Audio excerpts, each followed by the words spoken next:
Hello everyone. तो इस video में हम देखने वाले हैं रस किसे कहते हैं। किसी काव्य पंक्ति को पढ़कर मन में भाव जागृत होते हैं एवं अलौकिक आनंद की अनुभूति होती है। ये मन के भाव ही रस कहलाते हैं। वाक्यम रसात्मकम वाक्यम, अर्थात रस युक्त वाक्य ही काव्य है। रस को काव्य की आत्मा कहा जाता है। किसी कार्य या साहित्य को पढ़ने, सुनने या देखने से पाठक, श्रोता या दर्शक को जिस आनंद की अनुभूति होती है उसे रस कहते हैं। भरत मुनि के अनुसार विभावानुभाव व्यभिचारी संयोगाद्रस निष्पत्ति है।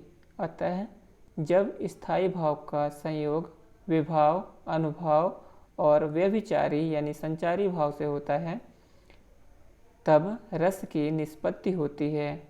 इसके 4 अंग होते हैं: स्थायी भाव, विभाव, अनुभाव और संचारी भाव। स्थायी भाव सहृदय के हृदय में जो भाव भी स्थायी रूप से विद्यमान रहते हैं स्थायी भाव कहलाते हैं। इन्हें अनुकूल या प्रतिकूल किसी प्रकार के भाव दबा नहीं पाते। प्रत्येक रस का एक स्थायी भाव होता है। इनकी संख्या 10 है। ये हैं रति, हास, शोक, उत्साह, क्रोध, भय, जुगुप्सा या घृणा, विस्मय और शम या फिर निर्वेद। और लास्ट है वत्सल। ये टोटल स्थायी भाव हैं 10। संचारी भाव किसे कहते हैं? तो आश्रय के जो चित्त में उत्पन्न होने वाले अस्थिर मनोविकारों को संचारी भाव कहते हैं। इसे व्यभिचारी भाव भी कहते हैं। ये स्थायी भावों को पुष्ट करने में सहायक होते हैं। इनकी स्थिति पानी के बुलबुले के समान उत्पन्न होने और समाप्त होते रहने की होती है। इनकी संख्या 33 होती है। प्रमुख संचारी भाव हैं दैन्य, मद, जड़ता, विषाद, निद्रा, मोह, उग्रता, शंका, चपलता, निर्वेद, ग्लानि, हर्ष, आवेग, स्मृति, आलस, चिंता, दीनता आदि हैं। स्थायी भाव एवं संचारी भाव में अंतर की बात करें तो स्थायी भाव हृदय में सदैव विद्यमान रहते हैं, जबकि संचारी भाव पानी के बुलबुले के समान कुछ समय तक ही हृदय में रहते हैं और फिर लुप्त हो जाते हैं। स्थायी भावों की संख्या 10 है, जबकि संचारी भावों की संख्या 33 है। प्रत्येक रस का स्थायी भाव होता है, जबकि कुछ स्थानों पर संचारी भाव नहीं होते। स्थायी भाव संचारी भाव को पुष्ट नहीं करते, जबकि संचारी भाव स्थायी भाव को पुष्ट करते हैं। अब बात करें अनुभाव की, तो आश्रय की बाह्य शारीरिक चेष्टाओं को अनुभव करते हैं। और अनुभाव 4 प्रकार के होते हैं। ये होते हैं कायिक, मानसिक, आहार्य, सात्विक। अब बात करें विभाव की, तो स्थायी भावों के उत्पन्न होने के कारणों को विभाव कहते हैं। ये 2 प्रकार के होते हैं: आलंबन और उद्दीपन। आलंबन स्थायी भाव जिन व्यक्तियों, वस्तुओं आदि का आलंबन लेकर अपने को प्रकट करते हैं उसे आलंबन कहते हैं। जिसके प्रति स्थायी भाव उत्पन्न हो वह आलंबन कहलाता है। आलंबन के भेद है आश्रय और विषय। आश्रय मतलब जिस व्यक्ति के मन में भाव जागृत हो वह आश्रय कहलाता है, और विषय जिसको देखकर मन में भाव जागृत हो वह विषय कहलाता है। बात करें उद्दीपन की, तो भावों को बढ़ाने या उद्दीप्त करने वाली वस्तुओं या चेष्टाओं को उद्दीपन कहते हैं। रस के भेद टोटल 10 प्रकार के होते हैं। रस एवं उनके स्थायी भाव निम्नलिखित हैं: श्रृंगार रस, श्रृंगार का स्थायी भाव होता है रति। हास्य रस, स्थायी भाव हास होता है। करुण रस, स्थायी भाव शोक होता है। रौद्र रस, रौद्र का स्थायी भाव क्रोध होता है। वीर रस का स्थायी भाव उत्साह होता है। भयानक रस का स्थायी भाव भय होता है। विभत्स रस का स्थायी भाव जुगुप्सा या फिर घृणा होता है। अद्भुत रस का स्थायी भाव विस्मय होता है। और शांत रस का स्थायी भाव शम या फिर निर्वेद होता है। और वात्सल्य रस जो कि नवीनतम है, इसका होता है वत्सल। बात करें श्रृंगार रस की, तो नायक नायिकाओं के सौंदर्य तथा प्रेम संबंधी परिपक्व अवस्था को श्रृंगार कहते हैं। श्रृंगार का स्थायी भाव रति है। सहृदय के हृदय में विभाव, अनुभाव और संचारी भावों से पुष्ट रति स्थायी भाव जब अपनी परिपक्वता को प्राप्त कर लेता है, तब श्रृंगार रस की उत्पत्ति होती है। इसे रसराज भी कहते हैं। श्रृंगार रस के दो भेद होते हैं। पहला होता है संयोग श्रृंगार रस और दूसरा होता है वियोग श्रृंगार रस। अब बात करें संयोग श्रृंगार रस की, तो जहाँ नायक और नायिकाओं के संयोग की स्थिति का वर्णन होता है, वहाँ संयोग श्रृंगार रस होता है। उदाहरण के लिए, दुल्ह श्री रघुनाथ बने, दुल्ही सी सुंदर मंदिर माही, गावत गीत सखय मिल सुंदरी, वेद गुवा जुरी विप्र पढ़ाही, राम को रूप निहारत जानकी, कंकन के नग की परछाही, यतः सब सुध भूल गई, कर टेकी रही पट टारत नाही। प्रस्तुत उदाहरण में स्थायी भाव क्या है, तो यह है रति। विभाव है आलंबन या फिर आश्रय में, विभाव आलंबन आश्रय में जानकी है। और विषय है श्री राम जी। उद्दीपन है कंगन के नग में प्रिय का प्रतिबिंब। और अनुभाव क्या है, कर टेकना या फिर पलकना गिरना।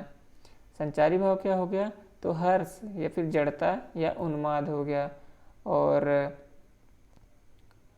दूसरा उदाहरण देख लेते हैं, तो बतरस लालच लाल की, मुरली धरी लुकाए, सौह करे भौहन हंसे, देन कहे नट जाए।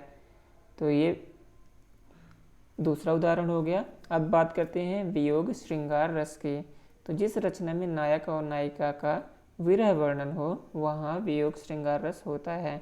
उदाहरण के लिए, आँखों में प्रियमूर्ति थी, भूले थे सब भोग, हुआ योग से भी अधिक उसका विषम वियोग। और दूसरा उदाहरण है, आँखियाँ हरि दर्शन की भूखी, कैसे रहे रूप रस राची, ए बतिया सुनि रूखी। अब तीसरा देख लेते हैं हास्य रस। जहाँ किसी व्यक्ति की वेशभूषा, आकृति या विकृत वाणी को देखकर या सुनकर हंसी उत्पन्न होती है, वहाँ हास्य रस होता है। हास्य रस का स्थायी भाव हास होता है। सहृदय के हृदय में हास्य नामक स्थायी भाव का जब विभाव, अनुभाव और संचारी भाव से संयोग होता है, तब हास्य रस की निष्पत्ति होती है। उदाहरण के तौर पर देखते हैं, जब धूमधाम से जाती है बारात किसी की सज धज कर, मन करता धक्का दे दूल्हे को, जा बैठूं घोड़े पर, सपने में ही मुझको अपनी शादी होते दिखती है, वरमाला ले दुल्हन बढ़ती, बस नींद तभी खुल जाती है। और दूसरा उदाहरण है, मैं महावीर हूँ, पापड़ को तोड़ सकता हूँ, गुस्सा आए तो कागज को मरोड़ सकता हूँ। तीसरा है, सिर घोट मोट पर चुटिया थी लहराती, थी तोंद लटक कर घुटनों को छू जाती, जब मटक मटक कर चले, हंसी भी भारी हो गए देख कर लोटपोट नर नारी। तो ये है हास्य रस। आप देखते हैं करुण रस। करुण रस किसी प्रिय व्यक्ति या वस्तु के अनिष्ट या विनाश होने से जो हमारे मन में विकलता आती है, वहाँ करुण रस होता है। करुण रस का स्थायी भाव शोक होता है। सहृदय के हृदय में स्थित शोक नामक स्थायी भाव का जब विभाव, अनुभाव और संचारी भाव से संयोग होता है, तब करुण रस की निष्पत्ति होती है। इसका उदाहरण देख लेते हैं। कौरवों के श्राद्ध करने के लिए या कि रोने की चिता के सामने, शेष अब है रह गया कोई नहीं, एक वृद्धा एक अंधे के सिवा, और दूसरा है अभी तो मुकुट बंधा था माथ, हुए कल ही मेहंदी के हाथ, खुले भी ना थे लाज के बोल, खिले भी ना चुंबन शून्य कपोल, हाय रुक गया यही संसार, बना सिंदूर अनल अंगार। और तीसरा है हाँ राम हाँ प्राण प्यारे, जीवित रहूं किसके सहारे। और अगला है रौद्र रस, ऐसी काव्य पंक्तियाँ जिन्हें पढ़ने से या सुनने से आप में क्रोध या रौद्र का भाव जागे, वहाँ रौद्र रस होता है। जब काव्य में क्रोध भाव का वर्णन हो तब रौद्र रस की निष्पत्ति होती है। रौद्र रस का स्थायी भाव क्रोध होता है। सहृदय के हृदय में स्थित क्रोध नामक स्थायी भाव का जब विभाव, अनुभाव और संचारी भाव से संयोग होता है तब वहाँ रौद्र रस की निष्पत्ति होती है। उदाहरण देखते हैं। अति रिस बोले वचन कठोरा, कहूँ जड़ जनक धनुष के ही तोरा, वेग दिखाओ मूढ़ न तु आजो, उलटो मही जग लगी तब राजू। और दूसरा है श्री कृष्ण के सुन वचन, अर्जुन क्रोध से जलने लगे, सब शोक अपने भूल कर तल युगल मलने लगे, संसार देखे अब हमारे शत्रु रण में मृत पड़े, करते हुए यह घोषणा वे हो गए उठकर खड़े। और अगला है वीर रस, ओजस्वी वीर घोषणाएं या वीर गीत सुनकर तथा उत्साहवर्धक कार्यकलापों को देखने से यह रस जागृत होता है।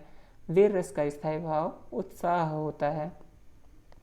सहृदय के हृदय में स्थित उत्साह नामक स्थायी भाव का जब विभाव, अनुभाव और संचारी भाव से संयोग होता है तब वीर रस की निष्पत्ति होती है।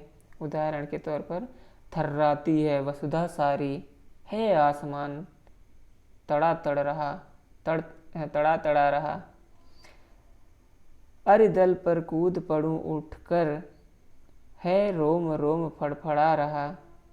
दूसरा है हिमाद्री तुंग श्रृंग से प्रबुद्ध शुद्ध भारती, स्वयं प्रभा समुज्ज्वला स्वतंत्रता पुकारती, अराति सैन्य सिंधु में सुबाड वाग्नि से जलो, प्रवीर हो जयी बनो, बढ़े चलो।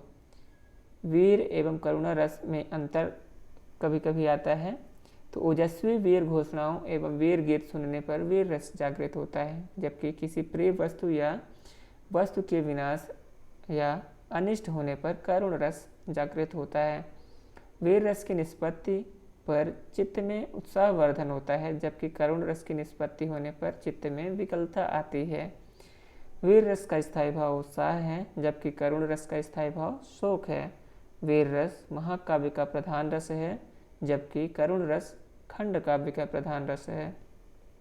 भयानक रस की बात करें तो भयंकर प्राकृतिक दृश्यों को देखकर अथवा प्राणों के विनाशक बलवान शत्रु को देखकर अथवा उसका वर्णन सुनकर भय उत्पन्न होता है, वहाँ भयानक रस होता है। भयानक रस का स्थायी भाव भय है।